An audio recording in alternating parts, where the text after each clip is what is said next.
Hello, everybody. This is Fimpide News Network, and I'm host Daniel Dibaba. In today's program, I will present to you today's U.S. Foreign Affairs Democrats Committee hearing on Ethiopia.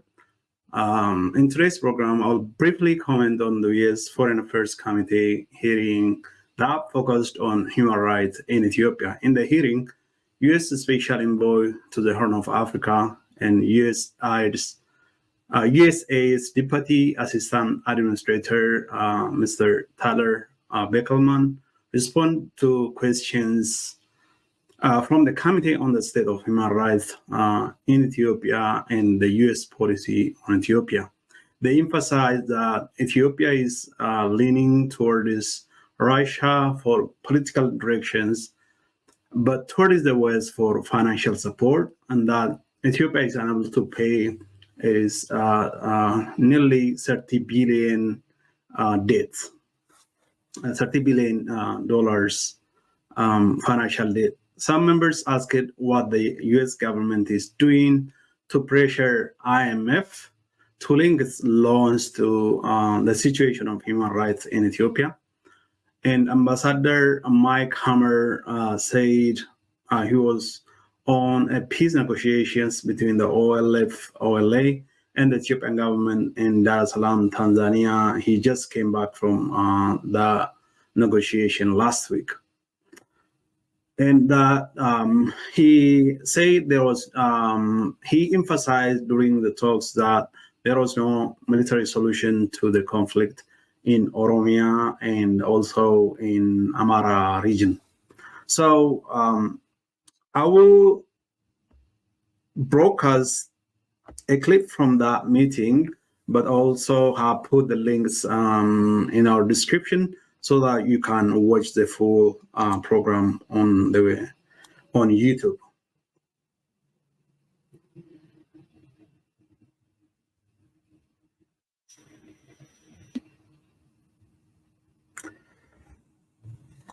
So I will directly. Africa.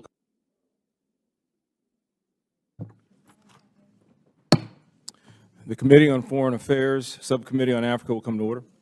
The purpose of this hearing is to examine the current state of United States policy towards Ethiopia. The Chair would also remind our guests today that peaceful protest is welcome in this House. However, violence or verbal outbursts will not be tolerated, as they are violations of House rules. I now recognize myself for an opening statement. A little over 1 year ago, there was widespread attention on the situation in Ethiopia. A cessation of hostilities agreement was reached between the government of Ethiopia and the Tigray People's Liberation Front, bringing an end to the intense conflict. This hearing serves to examine the status of cessation of hostilities agreement implementation and more broadly the U.S.-Ethiopia bilateral relationship. A stable Ethiopia is good for the Horn of Africa and important to broader strategic U.S. interests in the region. However, I'm very concerned about Ethiopia's current trajectory and the direction of our policy. The high expectations that began in 2019, including awarding a Nobel Peace Prize to expand and deepen bilateral relationship with Ethiopia, can still be met. But recent challenges by leadership in Ethiopia and challenges including greater conflict in the region and global economic shocks have clouded Ethiopia's journey. In particular, the war in Tigray, current conflicts in Amara and Oromia, direct comments regarding Ethiopia's so-called existential right to port access, and an increasing posture away from the United States has eroded some of the optimism in Ethiopia's democratic future and raised fundamental questions about Ethiopia's economic and long-term political stability. These conflicts and their aftershocks have exposed the deep divisions present in Ethiopian society. Eritrea's President Isaias Afwerki continues to undermine the cessation of hostilities agreement as his troops remain in Ethiopia, troops that have committed massacres, rapes, and other human rights violations and atrocities. Meanwhile, countries like China and the United Arab Emirates have established extensive economic ties with Ethiopia, ties that increasingly are moving into political and security space. Reports widely indicate that weapon systems provided by the UAE, among others, were a decisive factor in the Tigray conflict and appears that Ethiopia is leading an increasingly rapid regional arms race. Additionally, just 3 months ago, the government of Ethiopia accepted an invitation into the BRICS country grouping. Economically, Ethiopia is struggling with unchecked inflation, a severe foreign currency shortage, and a sinking credit rating. Without support from international financial institutions, it's expected that Ethiopia is at risk of defaulting on its nearly $30 billion of external debt. In this, and seemingly only this, Ethiopia looks west for our money and is relying on International Monetary Fund staff-level agreement to stabilize its economy. The American taxpayers are tired of being used, and we hope to have some of our questions answered here today. Beyond the Grand Ethiopia Renaissance Dam, which represents a critical piece of infrastructure for Ethiopia to reach its developmental goals, it's really hard to see other areas of optimism. The United States has had to suspend life-saving humanitarian assistance for 5 months this year because the government of Ethiopia's complicity in a food aid diversion sham. Last week, negotiations with the Oromo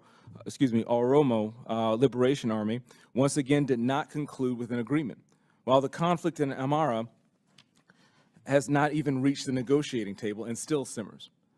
Implementation of the cessation of hostilities agreement in Tigray remains incomplete, and no justice has been served for those brutalized by what some have called the deadliest conflict in the 21st century so far. Last December, just 1 month after the cessation of hostility agreement was signed and 11 months after Ethiopia's AGOA eligibility was rescinded for gross violations of human rights, Prime Minister Abiy Ahmed was invited to Washington, D.C. to attend the Africa Leaders Summit. The hearing title is about the promise and the peril of U.S. policy toward Ethiopia. And if I'm being honest, it's increasingly difficult to see where the promise lies.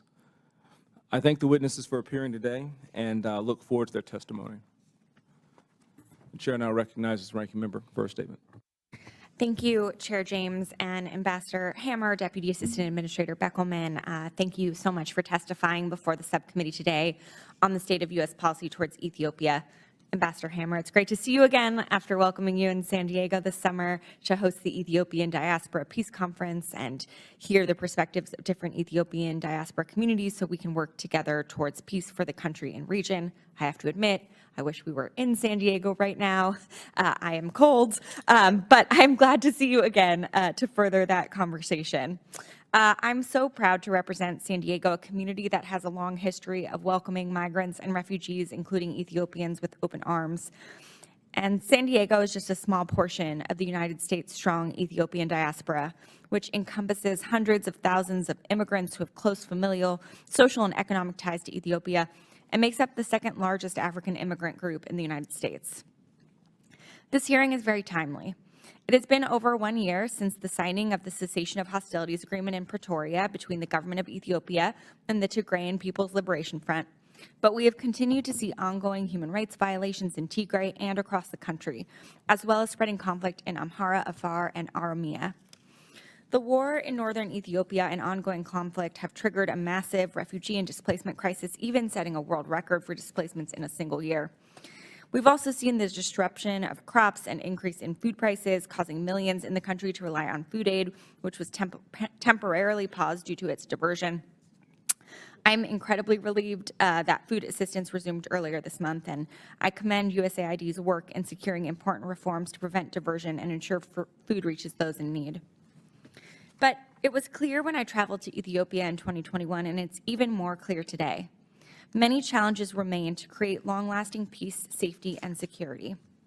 Following the signing of the cessation of hostilities agreement, the focus must now be on implementing the rest of the agreement in a thoughtful way, pursuing a credible and inclusive transitional justice process that guarantees accountability for war crimes and ongoing human rights violations, and addressing long-held grievances across the country through an inclusive and transparent national dialogue process to prevent another large-scale war. The United States must also urge all parties to pursue peace processes to address ongoing conflict in Amhara and Oromia. Addressing these root causes from a long-term conflict prevention perspective should be central to U.S. policy toward Ethiopia. And this will require high-level attention and prioritization from the United States and the international community, including cooperation from key regional actors with broad influence like the UAE and Turkey. Ethiopia represents the future of the African continent and is the second most populous African country. It has the potential to be a stabilizing force for the region and across the continent. But as it experiences high inflation and economic stressors since the war, it is now more important than ever to invest in Ethiopia's long-term stability, which must include real accountability and reconciliation among Ethiopians. It's a key national security priority for the United States to keep its attention on Ethiopia and do everything we can to help secure a more promising future for Ethiopians. So I'm looking forward to hearing from you all about prospects for long-term peace and stability and how the United States can be best positioned to support Ethiopians in this pursuit, which will be critical for the region and the broader continent. Thank you. I go back. Thank you very much. Other members of the committee are reminded that opening statements may be submitted for the record. And echoing my ranking member's sentiments, I'm very, very pleased to have you here today. The Honorable Mike Hammer is Special Envoy to the Horn of Africa, Bureau of African Affairs, U.S. Department of State. Tyler Beckelman is Deputy Assistant Administrator, Bureau for Africa, U.S. Agency for International Development. I thank you again each for being here today. Your full statements will be made a part of the record, and I'll ask each of you to please keep your spoken remarks to about 5 minutes, in order to allow for member questions. I now recognize Mr. Hammer for his opening statement. Good to see you again, sir. Good to see you, Chairman James, Ranking Member Jacobs. It is a pleasure to see you both again. And I welcome the opportunity to discuss U.S. policy and interest in Ethiopia and the Horn of Africa with you and the distinguished members of the subcommittee, as well as other members who have come here today because of their interest in Ethiopia. And I also want to recognize the Ethiopian diaspora, which is extremely active and which, of course, cares very deeply about events in Ethiopia. Ethiopia, as you have said, Mr. Chairman, is a strategically important country. The Biden-Harris administration is committed to working to promote peace, democracy, and economic development for the benefit of all Ethiopians, the broader region, as well as the American people. Our long-term goal is to support policies and reforms that will enable greater partnership between our two countries. During my tenure as Special Envoy, the administration has focused on bringing an end to conflicts in Ethiopia and reducing tensions around the filling and operation of the Grand Ethiopian Renaissance Dam, otherwise known as GERD. Following the November 2022 Cessation of Hostilities Agreement, the COHA, between the government of Ethiopia and the Tigray People's Liberation Front, we have been focused on the agreement's implementation while impressing upon the Ethiopian government the importance of dialogue and negotiation as a path to resolving ongoing violence in Oromia and Amhara. And we regularly engage with the Ethiopian diaspora to explain U.S. policy, encourage civil discourse, and foster reconciliation among all ethnicities and regions.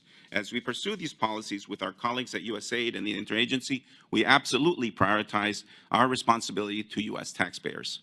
In Pretoria, I was proud to represent the United States as an active observer in the African Union facilitated talks that led to the COHA. Within 48 hours of the signing of the COHA, it silenced the guns and ended a horrific two-year war that killed hundreds of thousands and caused untold suffering, including from horrific mass sexual and gender-based violence.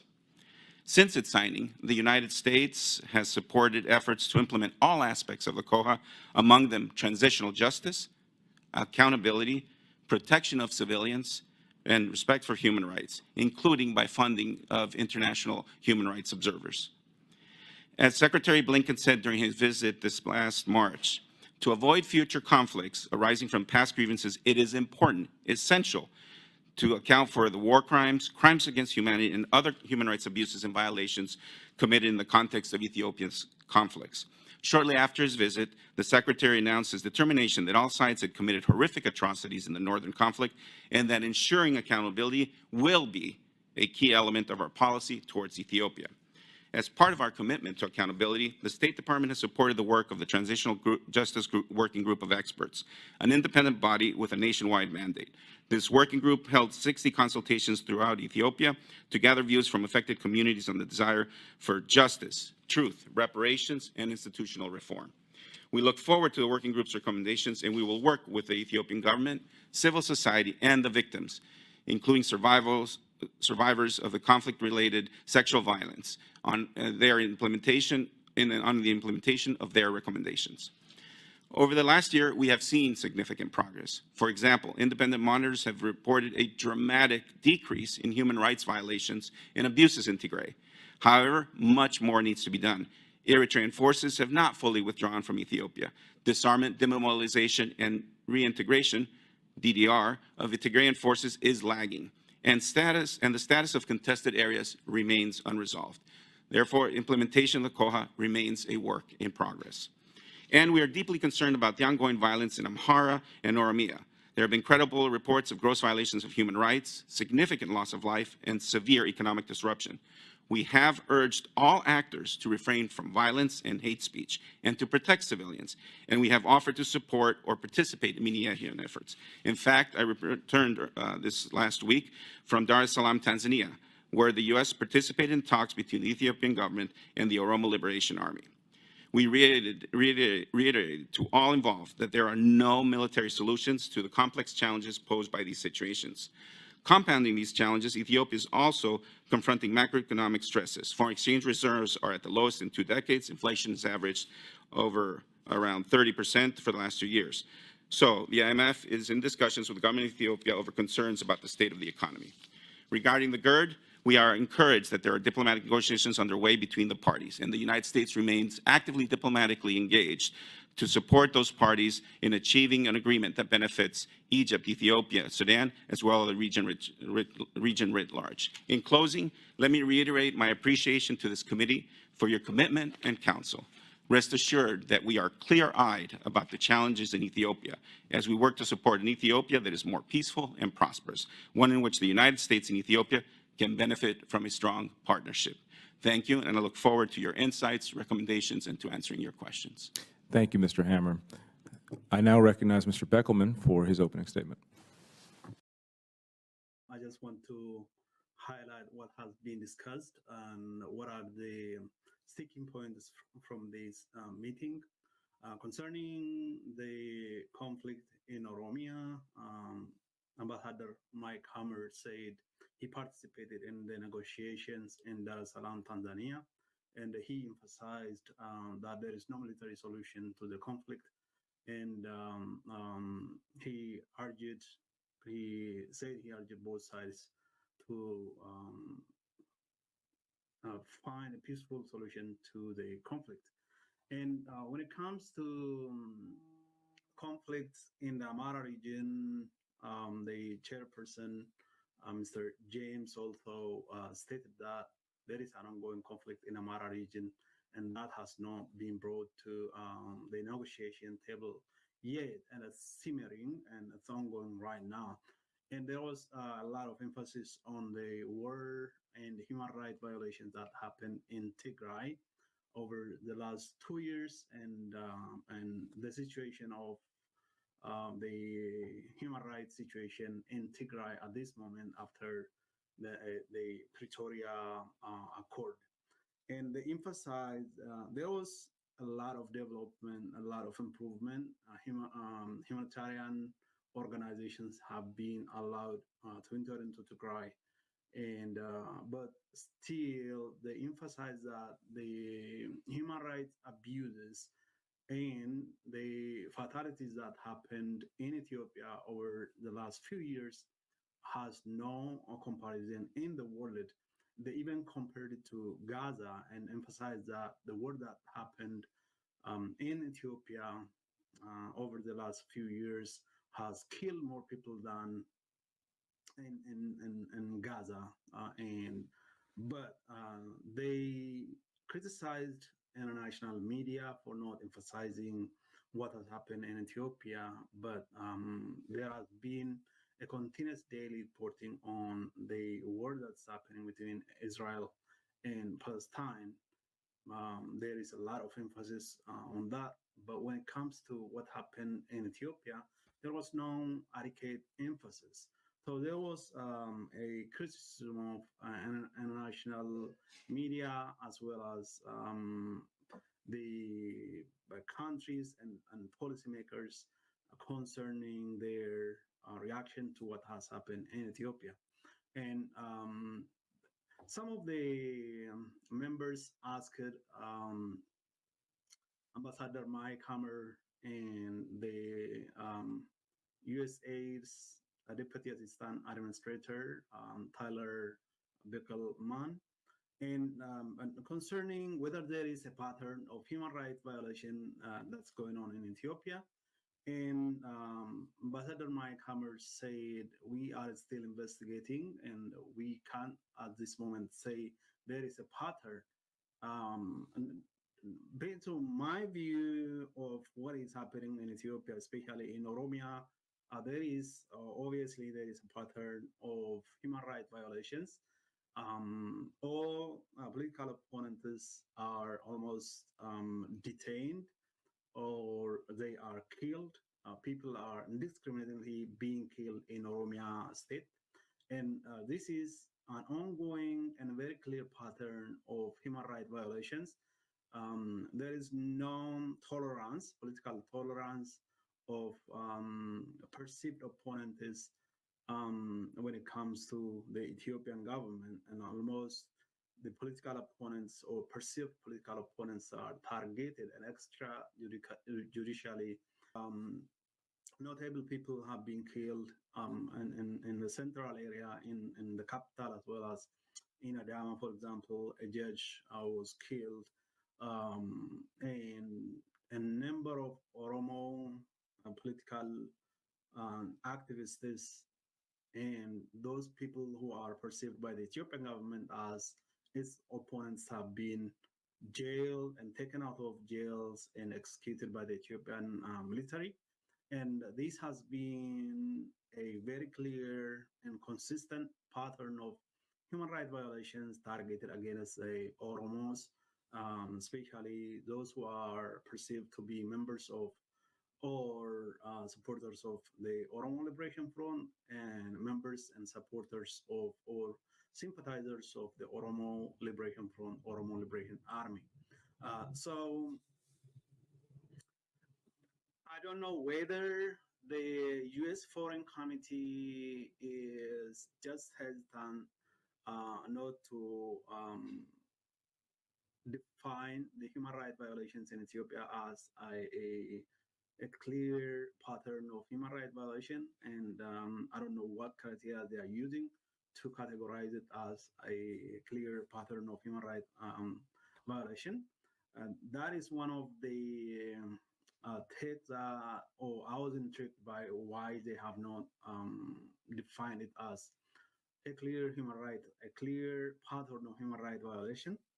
And they discussed a number of things, including the Ethiopian government's use of drone to kill citizens. The Abiy Ahmed has said that they are signing on every assassination, every murder of Ethiopians using the drones, and he and other high-ranking members of the Ethiopian government are behind all the drone attack in Oromia and elsewhere. The drone attack has not been limited to the war that happened between the Ethiopian government and the TPLF. The drone attack is consistently being taking place in Oromia. The Ethiopian government had brutally murdered people in the market in Mandi, in Bila. Students have been assassinated. Students have been massacred in Bila, and in several zones, in several districts in central Oromia, in Shawa, in Metta Walqixxe, in Adabarga, in Kamise, and other parts of central Oromia. The Ethiopian government has, of course, as Abiy said, and it was reported today by Ethio Forum, that Abiy Ahmed said he has been watching and all the killings and has been signing for every assassination or every drone attack on their targets. The government and his government is signing, and Abiy Ahmed said they are signing.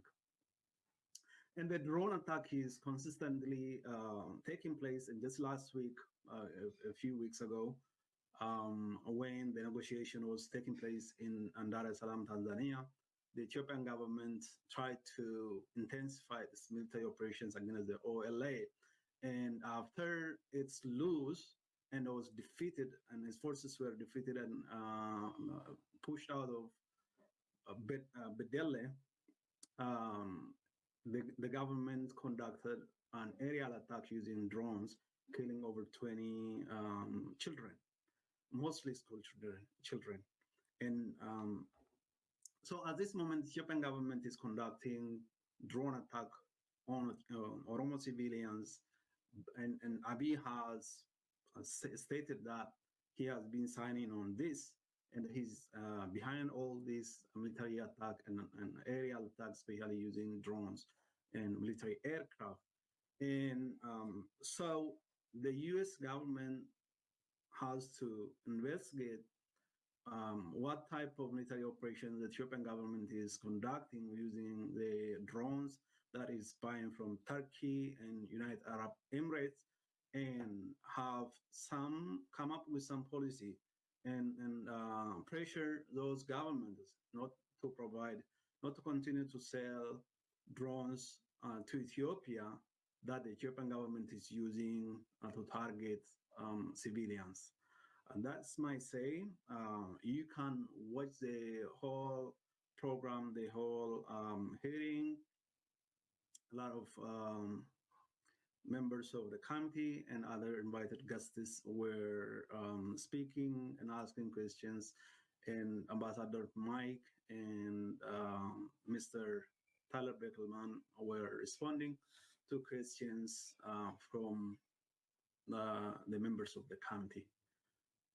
Basically, the U.S. policy at this point is like they are not happy with where the Ethiopia is heading, and not only the human rights, its inclination towards Russia, and especially for political direction and alliance with China is at this moment causing the U.S. to question about the Ethiopian government, and also the human rights, especially the focus is on Tigray, but also Oromia and Amara region have been the hot topics of the today's hearing. And it doesn't look like the U.S. has enough information about the human rights violation that is going on, especially in Oromia and in Amara regions. And the focus was, for some of them, the focus was Amara. For others, they balanced it, and they were eager to hear what is going on in Oromia in terms of the human rights violations. Personally, when I look back at the war that took place between the Ethiopian government and the Tigray People Liberation Front and sexual violence that took place against women, now a number of them, thousands of them, are said to have given birth to, pregnancies that took place when the enemy sexually abuse or rape the woman. Some of them have husband, and they are a very bad situation. And imagine that happened to you or family member, and how do you view the child? This child is the child of an enemy that was, conceived during a rape. All the trauma that the woman endure in this situation, and then how do they bring this kid? Can they consider the child to be their own? And so the trauma is multifaceted. The woman experienced some form of trauma because of the rape, because of the experience, and it happened by an enemy force. And then when it comes to the children who are the product of all this violence and rape, they now don't have a father and a father figure in their life, and their mom have that trauma, that experience that she endured at the hands of an enemy force, and so the children and the women are going to deal with this for the rest of their life. Some of them, the husband has to come and discover what has happened, and they have to leave. And all those experiences are really harrowing. And I don't know how a healing can be brought to the people who have endured this. And rightly, the U.S. is focusing on Tigray, but in Oromia and elsewhere, similar things are happening. The Ethiopian government forces are conducting the same thing. There is a daily killing of citizens for no reason. If the Ethiopian government was willing to answer political questions according to the constitution of the country, no war could have taken place. But the Ethiopian government is not willing. A dictator has come into being, and they want to, protect their power indefinitely by force, by military force. And I think today's hearing is a positive event. We'll see if U.S. will do some stuff based on their findings from today's testimony from Mike Hammer and Tyler and the rest of the committee members. You can listen to watch all the proceeding. Go to the U.S. Foreign Affairs Committee, Democrats, and we have included the links to the full content in our today's program. Thank you for watching. This has been Finfinne News Network, and I'm your host, Daniel Debaba.